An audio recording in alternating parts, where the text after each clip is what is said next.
Salam mga kamuro, kumusta na kayo mga lods? For today's gagawa tayo ng kalikit. For today's gagawa tayo ng shredded chicken. Sa Maguindanao they call in the terms language kagikit, kalikit, so whatever ano naman ang tawag sa inyo. Unang-una, magsimay lang kayo ng isda o manok. I-fried nyo lang hanggang sa mag-golden brown. I-mekos-mekos nyo na lang guys. Depende po sa inyo.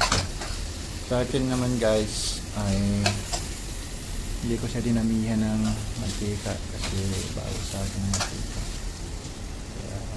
Your choice mga lods. Kung pwede nyong damihan ng mantika, pwede naman konti lang. Pero ano ko lang, sa akin lang ay konting mantika lang. Basta may mekos ko lang. So mag golden brown. Pag mag golden brown na yan guys, saka medyo magiging crispy na yan, pwede na siya. Kapag nagustuhan niyo po ang video ko, paki-like naman po at paki-comment naman po para po makakagawa tayo ng video para ganahan tayo gagawa ng content.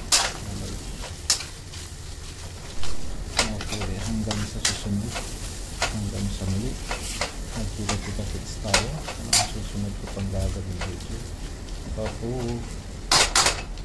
Thank you for watching.